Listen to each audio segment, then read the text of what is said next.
Overtake ചെയ്ത് ഞങ്ങളുടെ ഫ്രണ്ടിലുള്ള വണ്ടി ഓവർടേക്ക് ചെയ്ത് പോകുന്ന സമയത്ത് ആ വളവിൽ നിന്നൊരു വലിയ ബസ് വന്ന് അവർ പെട്ടെന്ന് ബ്രേക്ക് ചവിട്ടി. അങ്ങനെ ഞങ്ങൾ സ്ഥലമൊക്കെ ഒതുക്കി കൊടുത്ത് അദ്ദേഹം പോയി.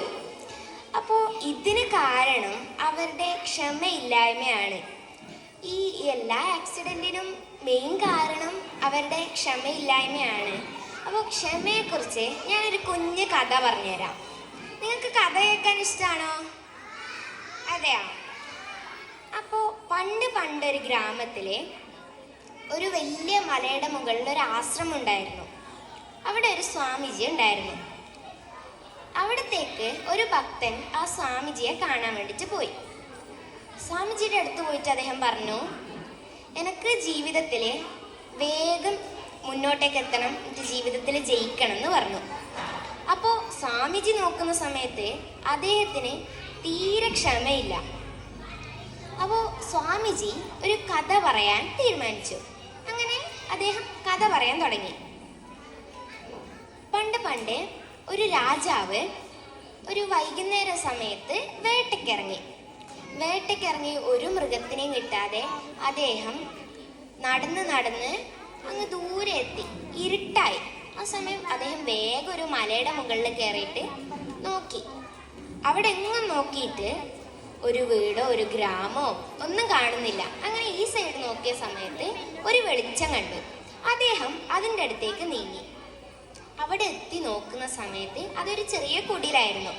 അതിൻ്റെ അകത്തേക്ക് കയറി രാജാവ്. അപ്പോൾ അവിടെ ഒരു വൃദ്ധയായ അമ്മൂമ്മ ഇരിക്കുന്നത് കണ്ടു. അമ്മൂമ്മ വിചാരിച്ചു ആ വന്നത് ഒരു ഭടനാണ് എന്ന്. അങ്ങനെ അദ്ദേഹം വീട്ടിലേക്ക് കയറി അവിടെ ഇരുന്നിട്ട് ആ അമ്മൂമ്മ അദ്ദേഹത്തിന് കുടിക്കാൻ കുറച്ച് വെള്ളം കൊടുത്തു. രാജാവിനാണെങ്കിൽ വിശന്നിട്ട് വയ്യായിരുന്നു. ഇത് മനസ്സിലാക്കിയ അമ്മൂമ്മ അദ്ദേഹത്തിന് നല്ല പാത്രത്തിൽ നല്ല ചോറ് നിറച്ചും കൊടുത്തു. അദ്ദേഹത്തിന് തിടുക്കം കാരണം വേഗം അതിലേക്ക് കൈയിട്ടു. അത് നല്ല ചൂടുള്ള ഭക്ഷണം ആയതുകൊണ്ട് തന്നെ അദ്ദേഹത്തിൻ്റെ കൈ പൊള്ളി. അതുകൂടാതെ ആ പാത്രത്തിൽ നിന്ന് കുറച്ച് ചോറും താഴെ വീണു. അപ്പോൾ ആ അമ്മൂമ്മ പറഞ്ഞു, നിങ്ങളും നമ്മുടെ രാജാവിനെ പോലെ ക്ഷമയില്ലാത്തൊരു വ്യക്തിയാണല്ലോ എന്ന് പറഞ്ഞു. അപ്പോൾ ഈ രാജാവ് ചോദിച്ചു, അതെന്താ നമ്മളെ രാജാവിന് ക്ഷമയില്ല എന്ന് പറയുന്നേന്ന്. അപ്പോൾ അമ്മൂമ്മ പറഞ്ഞു, രാജാവ് ആദ്യം തന്നെ വലിയ രാജ്യങ്ങളോട് യുദ്ധം ചെയ്തു.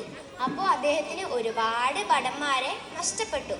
അദ്ദേഹം ആദ്യം തന്നെ ഈ ചെറിയ രാജ്യങ്ങളോട് യുദ്ധം ചെയ്തിരുന്നെങ്കിൽ അദ്ദേഹത്തിന് അംഗബലം കൂടുമായിരുന്നു. അതേപോലെ തന്നെ ഒരുപാട് രാജ്യങ്ങൾ കീഴടക്കാനും സാധിക്കുമായിരുന്നു.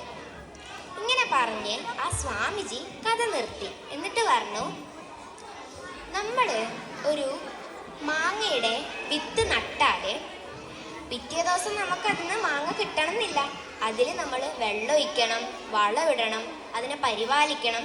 അതിനുശേഷം മാത്രമേ കുറച്ച് വർഷങ്ങൾക്ക് ശേഷം മാത്രമേ നമുക്ക് മാങ്ങ കിട്ടൂ.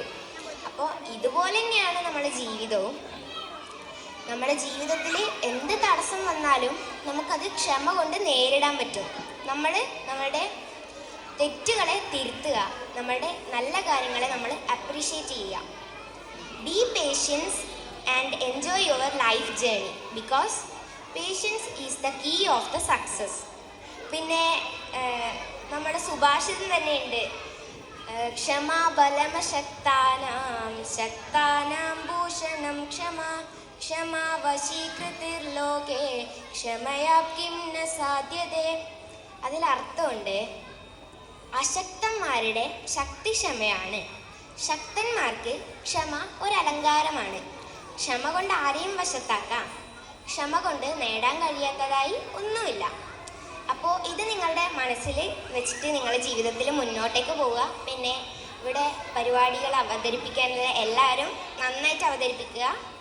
അപ്പോൾ ഇത്രയും പറഞ്ഞുകൊണ്ട് ഞാൻ എൻ്റെ വാക്കുകൾ നിർത്തുകയാണ്. ഈ ചടങ്ങ് ഔപചാരികമായി ഉദ്ഘാടനം ചെയ്തതായി പ്രഖ്യാപിക്കുന്നു. നന്ദി, നമസ്കാരം.